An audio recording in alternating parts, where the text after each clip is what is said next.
to the Not Carrie Bradshaw YouTube channel. In this video, I'm recapping episode 2 of First Wives Club on BET+. The show is now on linear, so you can watch it on the regular BET channel. If you still have cable, or however, I still have cable. I'm not quite ready to let it go, but I also pay quite a bit for subscription services. Can somebody just pay for this for me? This is just a bit much. Anywho, I will put date and time when you can catch it linear, if that's why you guys are here. If y'all already watched the whole thing and just want to hear my opinion on it, thank you, welcome, happy to see you.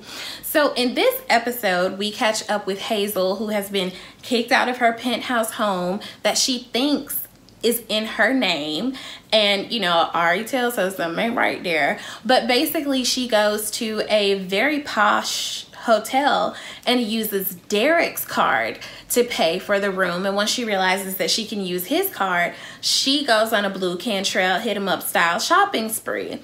A fantasy, you know, minus the heartbreak or whatever. I would just love for somebody to give me that credit card and say, go ham, girl. Sure will. So this is so fun, y'all. Again, I love Michelle Buteau. Michelle Buteau, well, excuse me, her character, Bree, is in the pharmacy looking for a plan B. The plan B is locked up, and she's trying to covertly get it unlocked. Relatable content. There are some things that I just feel like should not be locked up on the floor, and if it's gonna be locked up, please have enough people around so that when I need to get the locked up things, I can get the locked up things. Like, why is cocoa butter locked up and y'all don't have nobody on deck to get me this cocoa butter? Are people really selling cocoa butter like that? I mean, I don't know y'all lives, but still, have enough staff. Or shit, give me a key. Anyway, Bree is starting to really have second thoughts about this one night stand that she had. She done got tested for a super strand of gonorrhea, and people don't tell you you're supposed to get tested twice for it.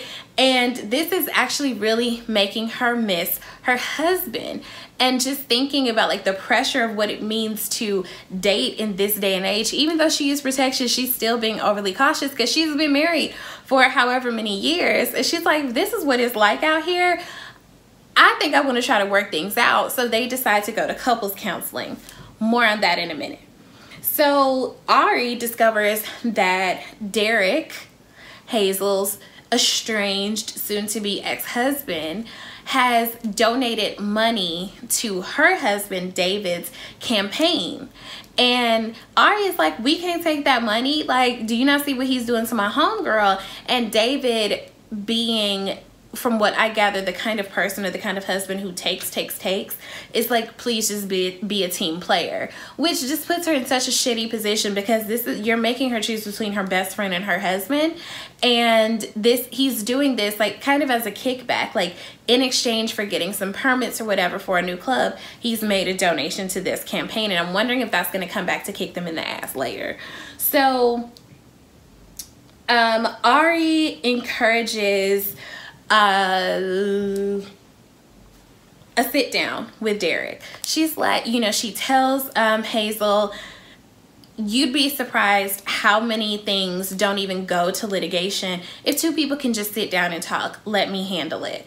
So for one thing, Derek is actually setting Hazel up for financial abuse. That's what this is. He has gotten her gig canceled in the most embarrassing way possible. He's cut off all her cards. He's now cut off his card. She has no means by which to take care of herself. And this is the part, again, that people don't talk about when it comes to being like a kept woman. If you're gonna be a kept woman, make sure that you have things in writing. Make sure that you see things in writing, that your name is on something, and that if this man wakes up and decides that he don't like how you do your edges, you won't be out on the street and destitute. So I think that it's really important that people have a better understanding of what financial abuse looks like, because Derek is basically saying, if you don't sign these divorce papers, this agreement, I'm gonna make your life a living hell. And he's actively doing it. So that's why Ari wants to kind of what's the word I'm looking for? Mediate. I was gonna say arbitrate, but mediate an understanding between the two of them. But Derek shows up with his lawyer, who is actually Ari's rival and quite a condescending whore. So what happens is, you know, basically Ari's defense, you know, on behalf of Hazel is you can't kick her out of a shared home just because, you know, they're going through the situation, but they're using the video as proof of domestic violence. So at this point, Ari's claws come out. She's dropping her code switch voice, and she's like, she ain't shining shit, which I absolutely loved. Yes. That sounds like someone I would hang out with. That sounds like me, actually, and I hang out with me all the time. So Bree and Gary go to couples counseling. This was absolutely hilarious because, again, I'm telling y'all, Michelle Buteau's comedic timing, superb. Chef's kiss. I love it.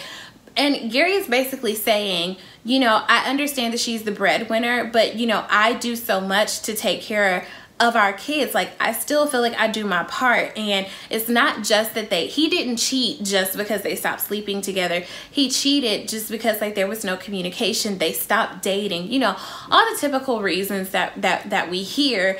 And Bree, you know, it's like, well, I work 16-hour days. Like, what more do you want from me? And again, this is just a part of that whole can you have it all discussion. And I like to defer to what Oprah and a former manager at a fashion house that I worked at, that shall remain nameless.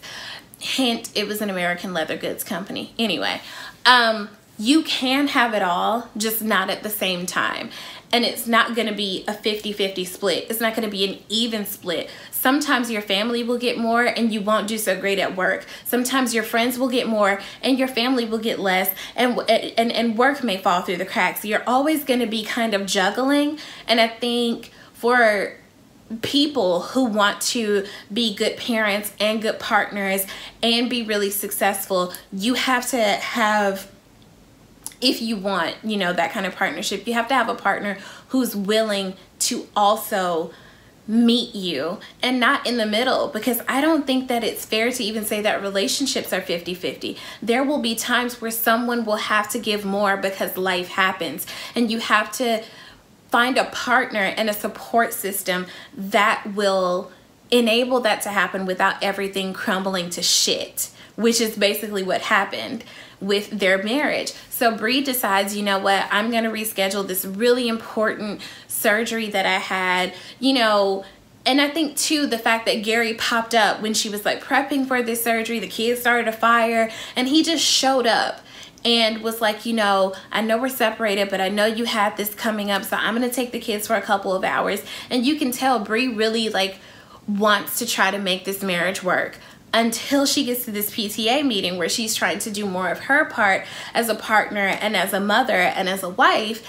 And come to find out, you know, Gary is a little bit uneasy, like, well, what you doing here? And she's like, you know, I really want to, you know, show up. And he's just like, this might not be the best. And you're watching it back, it's like, oh, no wonder, because the woman who he cheated on her with is in the damn PTA. And Bree was not cute about it. Bree didn't hide nothing. Bree was just like, oh, you'd have been, and it was hilarious. I absolutely loved it. I think what made it even more funny was that they were in those tiny desks, tiny chairs. And the fact that she got up and like moved the furniture, because I always like to say, like, if somebody's gonna fight, like some furniture gonna be moving. I loved it. I thought it was brilliant. So basically this episode, all the dudes are trifling. You know, Gary wants to not be trifling, and I'm gonna be honest with y'all, I still do kind of hope that that Bree can move past the betrayal to find a way to make this marriage work. And that's just weird coming from me, but to me, for me, I think if you are in a monogamous relationship and a person cheats or cheated, that may or may not be, that may be something that you can work through. But if you're in a monogamous relationship and a person is a cheater, that person don't want to be in a monogamous relationship, and he needs to find somebody who will let him be more fluid. basically. So I do kind of hope that they can work this out. So we'll see what happens later in the season. Again, I really enjoy this show. I think that it's very well written and I'm entertained. I really want to see what's going to happen when Hazel, who is used to this superstar lifestyle, moves in with Bree and her 2 kids who seem to be quite a bit rowdy. Because you know Hazel ain't finna help her with these damn kids. So I'm excited to see what happens the rest of the episode. Drop down the comments, well, the rest of the season, sorry. Drop down the comments. Let me know what you guys thought of this one, what your predictions are moving forward. And be sure to comment and share and like and subscribe and tell a friend and to send me some money. Also, I mean, can't we all use the extra coin? Send me yours. Send me your daddy's. Okay, see you guys soon. Bye.